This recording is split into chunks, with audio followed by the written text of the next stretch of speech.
नमस्कार दोस्तों, स्वागत है आपका आपके अपने यूट्यूब चैनल मन अप स्टोरीज में। दोस्तों, कहानी चल रही है तेरा मेरा प्यार और उसके 5 पार्ट अपलोड हो चुके हैं। ये छठा पार्ट है। तो चलिए इस पार्ट को शुरू करते हैं। दिव्यांश बोला, एक और फ़ोटो भेजूं? देख के बताइएगा कैसा है। वो मेरी बहुत अजीज़ है। आप कुछ गलत कमेंट मत कर दीजिएगा, क्योंकि फ्यूचर में मैं उनके घर से रिश्ता जोड़ने वाला हूँ। हिना सोचने लगी कि ऐसा क्या है। वो बोली, भेजिए तो। दिव्यांश बोला, सच बोल रहा हूँ, कुछ भी गलत मत कहना। हिना बोली, नहीं बोलूँगी। दिव्यांश हिना की माँ के साथ वाला डांस वीडियो और फोटो भेज दिए। हिना फोटो वीडियो और देख के मुस्कुरा रही थी। हिना ने देखा कि दिव्यांश उसकी माँ के पास फोटो खिंचवा रहा है। हिना की माँ के पीछे खड़ा होकर के हिना की माँ के कंधे पर हाथ रखे हैं और हिना की माँ दिव्यांश को हाथ से पकड़े हुए है। दोनों मुस्कुरा रहे हैं। हिना सोचने लगी, ये तो मेरी माँ के साथ भी फ्लर्ट कर रहा है। हिना बोली, ये सब क्या है? दिव्यांश बोला, क्या हो गया? कौन सबकी बात कर रही हैं आप? हिना बोली, आप मेरी माँ के साथ भी फ्लर्ट कर रहे हैं। दिव्यांश बोला, हे भगवान, वो मेरी सासू माँ है तो मैं उनको माँ बोलता हूँ। हिना बोली, कौन सी सासू माँ? कैसे आपकी सासू माँ हो गई? दिव्यांश बोला, मेरी बहन की सासू माँ बोलना था, सॉरी। हिना बोली, वही तो। दिव्यांश ने कहा, वैसे मैं कुछ और सोच रहा था। हिना ने कहा, क्या सोच रहे थे? दिव्यांश ने कहा, मैं सोच रहा हूँ कि उनको सासू माँ बना लूँ। आपकी कोई बहन हो तो मेरी शादी करवा दीजिए। हिना बोली, आप ज़्यादा मत बोलिए, और मेरी कोई बहन नहीं है। दिव्यांश ने कहा, कोई बहन नहीं है तो फिर आप ही कर लीजिए। हिना ने कहा, देखिए, मजाक मत कीजिए, वरना फिर से मैं तुम्हें ब्लॉक कर दूंगी। दिव्यांश बोला, मैं मजाक नहीं, सीरियस बोल रहा हूँ। हिना बोली, क्या सीरियस बोल रहे हैं? दिव्यांश ने कहा, आप मेरे से शादी कर लीजिए हिना जी, मैं आपको हमेशा खुश रखूँगा। हिना ने कहा, देखिए, दिन में सपने देखना बंद करिए। दिव्यांश ने कहा, लेकिन अभी तो रात है। हिना ने कहा, मतलब आप ये सब मन से निकाल दीजिए। ये सब कभी नहीं हो सकता है। ना मेरे घर वाले कुछ बोलेंगे, ना आपके घर वाले, और दोनों का परिवार एक दूसरे से बगावत कर बैठेगा। वैसे भी इस घर में मेरा 2 दिन रहना गवारा हो रहा है, तो ये मैं कभी सोच भी नहीं सकती कि मैं शादी करूंगी इस घर में। दिव्यांश बोला, मैं इस घर में रखूंगा भी नहीं आपको। मेरा घर मेरी मौसी के घर में है। मैं तो यहाँ आता हूँ तीज त्योहार में। हिना ने कहा, देखिए दिव्यांश जी, मुझे ये सब नहीं पसंद कि मेरे माँ बाप को आपके घर वाले इंसल्ट करें। उनके मन में मुझे लेकर बहुत सी गलतफहमियां हैं और ये दूर नहीं हो सकती हैं। दिव्यांश ने कहा, but I am in love with you Hina ji. Hina message देख के शॉक हो गई। बोली, अब मैं आपको ब्लॉक करती हूँ। और दिव्यांश के मैसेज आने से पहले ही हिना ने उसको ब्लॉक कर दिया। दिव्यांश मायूस हो गया, सोचने लगा और खुद से ही बातें करने लगा कि दिव्यांश, तुम इन सब चीज़ों से बहुत जल्दी कर रहे हो। परसों ही तो तुम मिले हो और 2 दिन में तुमको प्यार हो गया। तुम्हें थोड़ा टाइम लेना था, उसको भी टाइम देना था। दिव्यांश सोच ही रहा था, तब तक हार्दिक आया और बोला, क्या हुआ दिव्यांश, क्या सोच रहे हो? दिव्यांश हड़बड़ा गया, बोला, कुछ नहीं जीजा जी, वो कल बारात में क्या पहनूंगा यही सोच रहा हूँ। फॉर्मल पहन के जाऊं या जींस टी शर्ट? हार्दिक बोला, देखो, फॉर्मल पहन के जाओगे तो सब तुम पर नज़र रखेंगे कि अब इसकी शादी करनी है बहुत जल्दी, और जीन्स टी शर्ट पहन के जाओगे तो सब सोचेंगे लड़का अभी रिस्पॉन्सिबल नहीं है। देव्यांश बोला, वैसे आप बोलिए क्या पहन के जाना चाहिए, ताकि लोग मुझे देख के कहें कि अब इसकी शादी करवा देनी चाहिए। हाँ, हार्दिक हंस के बोला, मतलब तुम्हें भी शादी करनी है ना? दिव्यांश बोला, देखिए, कहीं कोई अच्छी सी सुंदर सुशील लड़की मेरे लिए, मैं कर लूँगा शादी जीजा जी, क्योंकि अब उम्र भी तो हो गई है ना। हार्दिक ने कहा, कितने वर्ष के हो गए हो? दिव्यांश बोला, छाया दीदी से 1 साल छोटा हूँ। हार्दिक बोला, मतलब 29 का हो गया है तू? दिव्यांश ने कहा, और अब कमा भी लेता हूँ, मेहरबानी कीजिए और कहीं अच्छी सी ढूंढ दीजिए। आपके रिश्तेदार में हो तो करवा दीजिए। हार्दिक ने कहा, अभी तो नहीं है वैसी कोई, लेकिन पता करूंगा। दिव्यांश को लगा कि हिना के बारे में बोल दे, लेकिन फिर सोचा कहीं जीजाजी नाराज ना हो जाएं। उधर छाया हिना के पास आई तो हिना छाया के गले लगाकर बोली, खूब मस्ती हुई ना, है ना? छाया हंस के बोली कि आप बोलेंगी और मैं मस्ती नहीं करूंगी? हिना बोली, हाँ, मैं चाहती हूँ कि आप हमेशा ऐसे ही खुश रहें। छाया ने कहा, और मेरे पागल भाई से बात कर ली? हिना मुंह लटकाते हुए अपना मोबाइल छाया की तरफ बढ़ा दिया। छाया बोली, ये क्या है? हिना ने कहा, आप खुद ही पढ़ लीजिए। छाया पूरे मैसेज पढ़ना चाह रही थी, लेकिन सबसे पहले उसकी नज़र दिव्यांश के प्रपोज वाले मैसेज पर गई और हिना ने ब्लॉक कर दिया। वो भी वहीं पर दिखा। छाया बोली, हिना, ये 2 दिन में ही पागल हो गया है। मैं इसको आज सीधा करके आती हूँ। थोड़ा रुक नहीं सकता था? हिना बोली, जाने दीजिए भाभी, मर्द ऐसे ही होते हैं, अपनी फीलिंग प्यार करने वाले के सामने छुपा नहीं पाते। छाया बोली, इसका मतलब है कि ये आपको प्यार करने लगा है? हिना ने कहा, शायद। छाया ने कहा, और आपका क्या मन है? हिना ने कहा, भाभी, मैं क्या बोलूं? आपको तो पता ही है हम लोगों की फैमिली के बारे में, आपके घर वालों के नेचर कैसा है। छाया ने कहा, तुम बताओ ना हिना, तुम इसको पसंद करती हो क्या? हिना बोली, भाभी, कल ही तो हम लोग मिले हैं, 2 दिन में क्या ही बोलूं? छाया बोली, हाँ या ना बोल दो, बाकी सब मैं देख लूंगी। तब तक हिना की माँ भी आ गई और पूछने लगी, क्या हुआ? क्या हाँ या ना बोलने को बोल रही है? छाया ने कहा, मम्मी जी, मैं हिना दीदी को फंक्शन में ले जाने के बारे में पूछ रही थी। छाया की सास बोली, ये नहीं जाएगी बेटा, यहीं रहने दो ना। छाया ने कहा, ठीक है, नहीं ले जाऊंगी। हिना छाया को देख के मुस्कुरा दी। छाया के माइंड बहुत तेज चलता था। हिना तो डर गई थी कि अब क्या बोलेगी भाभी, लेकिन छाया के चेहरे में जरा सा भी डर नहीं दिखा। हिना भगवान को थैंक्स बोली। हिना की माँ वहीं बैठ गई और बोली, अभी दर्द कैसा है? हिना ने कहा, ठीक है माँ। छाया ने कहा, आप लोग बात कीजिए, मैं आती हूँ, और वहाँ से उठ के चली गई। माँ ने हिना को सब कुछ कह के सुना दिया, जो भी बाहर की औरतें बातें कर रही थी, और आंखों में आंसू लिए कहा कि मैं सोच रही हूँ कि तुम और पापा कल घर चले जाओ। मैं और हार्दिक परसों सुबह तक आ जाएंगे बेटा। यहाँ अजीब लग रहा है बिल्कुल। हिना कुछ नहीं बोली तो हिना की माँ बोली, बोलो बेटा, क्या कहना है? हिना ने कहा, माँ, मैं चली जाऊंगी, पापा क्यों जाएंगे? मैं अकेले ही चली जाऊंगी गाड़ी से कल सुबह। हिना कार चला लेती थी, लाइसेंस नहीं था लेकिन अच्छी तरह से चलाना जानती थी। हिना की माँ बोली, तेरे पैर में दिक्कत है, अकेले नहीं जाना होगा।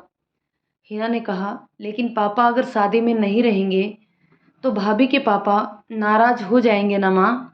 माँ ने कहा, कुछ भी नहीं होंगे, मैं समझा लूँगी। हिना ने कहा, ठीक है, मैं चली जाऊँगी कल सुबह। छाया खाना खाने के लिए बुलाने आई। हिना की माँ चली गई। छाया अपना और हिना का खाना रूम में ही ले आई। बाकी सब लोग बाहर खाना खा रहे थे। हिना के साथ छाया थी। दिव्यांश चुपचाप दोनों के बीच में आ गया।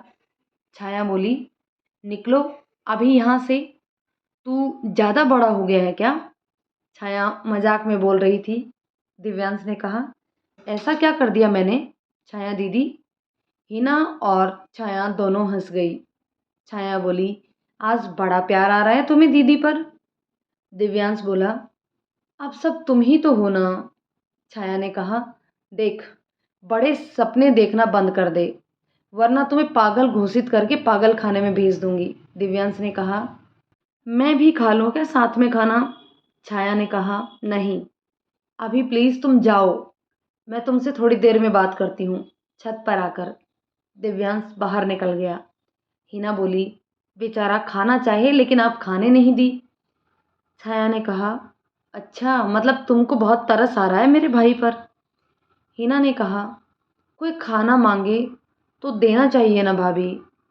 छाया ने कहा, हाँ लेकिन अगर वो भूखा हो तो, लाइन मारने वाले को नहीं। हिना हंसने लगी। छाया ने कहा, ये पता नहीं क्या करेगा हिना। हिना ने कहा, कुछ भी नहीं करेंगे, क्योंकि मैं सुबह जा रही हूँ पापा के साथ अपने घर। छाया ने कहा, शादी से पहले? किसने बोला ऐसा? हिना ने बताया। बोला नहीं, बोली। माँ बोल रही है कि लोग तरह तरह की बातें बना रहे हैं, इसलिए तुम चली जाओ यहाँ से। छाया ने कहा, यार ये मम्मी जी पता नहीं क्यों कुछ दिन से एकदम अनपढ़ औरतों जैसी बातें करने लगी हैं। मैं कहती हूँ कि तुमसे इम्पोर्टेंट उनको लोगों की बातें हैं। क्या कहते हैं लोग, क्या फ़र्क पड़ता है, मेरी बच्ची अच्छे से रहे। हिना ने कहा, भाभी जब बेटी का तलाक हो जाए तो माँ पर क्या बीतती है ये हम नहीं समझ सकते। वो अपनी जगह सही है भाभी। छाया ने कहा, और तुम अपने बारे में बोलो तो। हिना ने कहा, मैं अपनी जगह सही हूँ, लोग क्या सोचे मुझे नहीं फर्क पड़ता। बस मेरी वजह से पापा का सर ना झुके, बाकी मैं किसी से नहीं डरती हूँ। छाया ने कहा, ये हुई ना बात मेरी हिना की। और फिर दोनों हंसने लगी। छाया ने कहा, मैं मम्मी जी को मना लूँगी कल तक। कल तक रुकना है, फिर परसों मैं भी आपके साथ ही चली जाऊँगी हिना। यहाँ रहने का मन नहीं करता है भाभी की वजह से। हिना बोली, ठीक है। फिर हिना बोली, भाभी उनको अनब्लॉक कर दूं क्या? छाया ने कहा, मुझे क्या पूछ रही हो, तुम खुद जानो। हिना ने कहा, अभी बहुत जल्दी में है वो, कुछ भी बात को प्यार ही समझ लेते हैं, इतना छोटा भी नहीं है कि कह सकूं कि नादान है। छाया ने कहा, हिना वो नादान नहीं है, लेकिन अकेला जरूर है। छोटा था तो माँ के प्यार के लिए तरस गया, मौसी के घर गया तो मौसी के बच्चे होने के बाद मौसी भी अपने बच्चों से प्यार करने लगी, उसको नहीं। बड़ा हुआ तो पढ़ाई के लिए परेशान रहता था। हिना ने कहा, वो। छाया बोली, वो दिल का बहुत अच्छा है, ये गारंटी मैं लेती हूँ। हिना ने कहा, पर भाभी इसमें बहुत लड़ाई हो सकती है, इसलिए सपने देखने से अच्छा है इग्नोर ही करूं। दिव्यांश छाया को कॉल किया और बोला, आओगी या सो जाऊं मैं? छाया ने कहा, सो जाओ, मैं तुमसे सुबह बात करूंगी। दिव्यांश बोला, हिना को फ़ोन दो। छाया हिना के कान से मोबाइल सटा दिया। दिव्यांश बोला, अच्छा सता रही हैं आप मुझे, लेकिन मेरी मंजिल आप हैं परी। हिना कुछ नहीं बोली। फिर दिव्यांश बोला, ठीक है, गुड नाइट, मिलते हैं एक नए दिन और एक नई उम्मीद के साथ। Hina, good night. छाया ने कहा, क्या बोला? हिना ने कहा, पता नहीं, शायर बने हुए हैं आपके भाई। छाया हंस के बोली, वो कुछ भी बन सकता है, घर का छोटा है ना। हिना ने कहा, भाभी मैं बहुत कंफ्यूज हूँ इन सब चीज़ों से। मैंने सोचा नहीं था कि ऐसा कुछ होगा यहाँ आने से, वरना मैं आती ही नहीं। तुम्हें खराब लग रहा है क्या हिना? छाया ने पूछा। हिना ने कहा, नहीं भाभी, खराब तो नहीं लग रहा, पर अच्छा भी नहीं लग रहा है, क्योंकि उन औरतों के ताने, आपकी भाभी का रवैया और आपके भाई का प्यार, मैं तो उलझ गई हूँ इन सब चीज़ों से।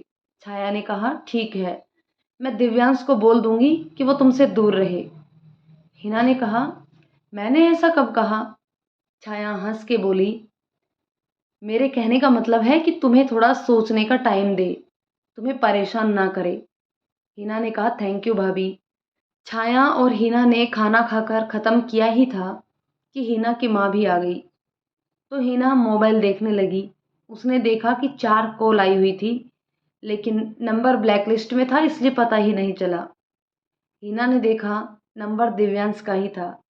हिना समझ नहीं पा रही थी कि ब्लॉक लिस्ट से नंबर हटाए या नहीं। कुछ समय सोचने के बाद हिना ने ब्लैक लिस्ट से नंबर हटा दिए और व्हाट्सएप से मैसेज किया, हेलो।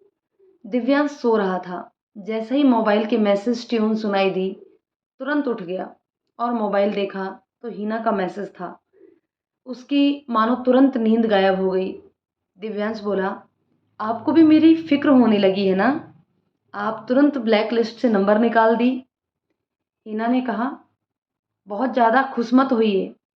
मैंने ये बोलने के लिए अनब्लॉक किया है कि मैं कल सुबह जा रही हूँ, इसलिए आप प्लीज़ मेरा नंबर डिलीट कर दें और कभी कॉल या मैसेज ना करें, क्योंकि जो आप चाहते हैं वो मैं नहीं कर सकती हूँ। आपको पता है ना, ये गलत है। दिव्यांश ने कहा, आप कहीं नहीं जा रही हैं। अगर आप कल गई तो मैं भी यहाँ से मौसी के घर चला जाऊँगा और फिर मैं भी भाई की शादी में नहीं रहूँगा। हिना ने कहा, अरे यार, ये अलग मुसीबत है। आप मेरी वजह से क्यों नहीं रहेंगे शादी में? देखिए मिस्टर, ज़्यादा हीरो ना बनिए, वरना कल सुबह मैं आपके पापा को सब मैसेज दिखा दूँगी। समझे आप? दिव्यांश हंसते हुए मैसेज किया, प्लीज़ आप पापा को दिखा दीजिए ना, ताकि पापा को लगे कि मैं बड़ा हो गया हूँ और मेरी और आपकी शादी करवा दे। हिना की माँ बोली, सो जाओ, क्या लगी हो मोबाइल में? इतनी रात हो गई है। हिना मैसेज में इतना खोई थी कि हिना को पता ही नहीं चला कि कब छाया आकर हिना को पकड़ के सो गई। हिना ने कहा, भाभी को आ जाने दीजिए ना माँ, फिर साथ में सो जाते हैं। हिना की माँ बोली, तो तुम्हें पकड़ के कौन सोया है? हिना पहले अपने आप को देखा, फिर माँ को, और चुप होकर बोली, सॉरी माँ, मैं सो रही हूँ। हिना ने दिव्यांश को मैसेज किया कि माँ गुस्सा हो रही हैं, इसलिए मैं सोने जा रही हूँ, बाय। दिव्यांश ने कहा, ठीक है, सो जाइए, मैं ख्वाबों में आता हूँ। हिना मोबाइल रख के सोने लगी। दिव्यांश भी सो गया। हिना नींद में सपने देखने लगी। दिव्यांश उससे शादी कर रहा है। सब उसे रोक रहे हैं और वो जबरदस्ती दिव्यांश से शादी कर रही है। हिना के पापा वहाँ नहीं दिख रहे हैं। उसकी माँ रोई जा रही है। छाया सफ़ेद साड़ी में खड़ी है। हिना जोर से चिल्लाई, भाभी, और उठकर बैठ गई। हिना के चिल्लाने से छाया और माँ दोनों उठ गई। हिना ने देखा, ओह, ये तो सपना था। हिना भाभी को देख के रोने लगी और बोलने लगी, भाभी, आप मुझे छोड़कर नहीं जाएंगी ना? भैया कहाँ हैं? छाया ने कहा, हार्दिक ऊपर सो रहे हैं। अचानक क्या हो गया आपको? पानी का ग्लास हिना को देते हुए, लो पानी पी लो। हिना ने पानी पिया। छाया हिना को बोली, क्या हुआ? कोई सपना देखा था क्या, जो इतना रो रही हो? हिना आंसू पोंछते हुए बोली, कुछ नहीं भाभी। माँ बोली, सो जाओ बेटा, इतनी रात को डरा दिया तुमने। हिना को तो नींद ही नहीं आ रही थी। छाया हिना को पकड़ के फिर से सो गई, लेकिन हिना की आंखों से नींद कोसों दूर थी। हिना छाया के मासूम चेहरे को देखकर रो रही थी कि भगवान, जो भी सपना देखा वो कभी सच ना हो। मैं नहीं करूंगी दिव्यांश से शादी, बस मेरी भाभी को हमेशा खुश रखना और ऐसे ही भाभी के सारे श्रृंगार को बचाए रखना भगवान। बेचैनी में फिर से मोबाइल उठा लिया और देखा तो रात के 3 बज रहे थे। हिना क्या करे सोच नहीं पा रही थी। उठ के इधर इधर उधर टहल भी नहीं सकती थी। एक तो पैर में मोच थी, ऊपर से अगर कोई देख ले घूमते हुए तो सुबह तरह तरह की बातें बनाएंगे। हिना फिर से व्हाट्सएप में गई और दिव्यांश के मैसेज फिर से पढ़ने लगी और पढ़ते पढ़ते उसकी आंखों में आंसू आने लगे। सोचने लगी कि मेरे नसीब में कभी भी ये प्यार लिखा ही नहीं है शायद। एक मिला जिसको मेरी कदर नहीं थी और एक है जिसकी मैं कदर नहीं कर रही हूँ। मेरे इस रिश्ते से घर वाले सब नाराज होंगे, इसलिए मुझे ये भूलना पड़ेगा। दिव्यांश भले ही अच्छा है, लेकिन मेरे नसीब में नहीं है, मैं जानती हूँ। इसलिए हिना ने दिव्यांश के सारे मैसेज बार बार पढ़ के डिलीट कर दिए और दिव्यांश के नंबर को ब्लैक लिस्ट में डालकर उसका नंबर फिर से कॉन्टैक्ट लिस्ट से डिलीट कर दिया। करवट बदल बदल कर सुबह हो गई। हिना का मन बहुत भारी था, लेकिन वो झूठी मुस्कान चेहरे पर बिखेर रही थी। छाया उठी, सबसे पहले हिना के लिए गर्म पानी किया, उसका पैर को सेका, फिर जाकर फ्रेश हुई, हिना को भी फ्रेश होने दिया। हिना की माँ सब देख के सोच रही थी, छाया इस घर की बेटी लगती ही नहीं है। कितने संस्कार हैं इसमें, कितनी मदद करती है अपनी ननद की। हिना की माँ उसके पापा के पास जाकर बोली कि हिना को लेकर घर चले जाइए, मैं कल सुबह आ जाऊंगी। हिना के पापा बोले, समझी जी, क्या सोचेंगे, आज रात को बारात है, कल सुबह तक सब चले जाएंगे, आज रहने दो। हिना की माँ ने ज़्यादा कुछ नहीं कहा, वो चुपचाप वापस आ गई। हिना का भी जाने का मन नहीं था, लेकिन फिर भी वो तैयार होके बैठी थी। उसकी माँ ने आकर बताया कि आज नहीं जाना, ऐसे बोल रहे हैं तेरे पापा। हिना मन ही मन बहुत खुश हुई, लेकिन खुशी चेहरे पर नहीं आने दी। दिव्यांश ने उठकर हिना को मैसेज करना चाहा तो देखा कि फिर से हिना ने उसके नंबर ब्लॉक कर दिए हैं। दिव्यांश ने सोचा, पता नहीं इस लड़की के दिमाग में क्या चलता है, कभी बात करती है कभी नहीं करती। नीचे आया तो छाया से बोला, कहाँ है तुम्हारी लाडली ननद? छाया गुस्सा होकर बोली, तमीज से बोलो, समझ में आया? दिव्यांश हंसते हुए बोला, अरे छाया तुम तो नाराज हो गई, मैं तो मजाक कर रहा था। छाया बोली, उसके बारे में मैं मजाक भी बर्दाश्त नहीं कर सकती, समझ में आया? हटो रास्ते से, मुझे हार्दिक जी को चाय देकर आनी है। दिव्यांश उसके हाथ से चाय लेते हुए बोला, ये मेरे लिए है, अपने खड़ूस के लिए दूसरी बना लो। छाया बोली, बेवकूफ़, जाओ पियो, मैं उनके लिए और अच्छी चाय बना लूंगी। दिव्यांश चाय पीने लगा और देखा कि छाया ने सच में एकदम मस्त वाली चाय बनाई थी अपने पति के लिए, अदरक डाल के। दिव्यांश फिर से किचन के पास आया और बोला, अच्छा, तो जीजा जी के लिए स्पेशल चाय बनती है, कल से मुझे भी यही चाहिए। छाया बोली, तेरी माँ आ रही है, उनसे बनवा लेना। फिर दिव्यांश को याद आया कि आज मौसी आएगी घर शादी में। दिव्यांश खुश हो गया और सोचने लगा कि मौसी को हिना से मिलवा देगा, मौसी हिना को देख भी लेंगी। तो दोस्तों, कहानी के इस पार्ट को यहीं रोकते हैं, मिलते हैं नेक्स्ट पार्ट में। तब तक के लिए कमेंट करके बताइएगा कि कहानी आपको कैसी लगी। पसंद आए तो लाइक शेयर करें, चैनल पर नए हैं तो प्लीज़ चैनल को सब्सक्राइब करना ना भूलें। मिलते हैं एक नेक्स्ट पार्ट में, तब तक के लिए शुक्रिया।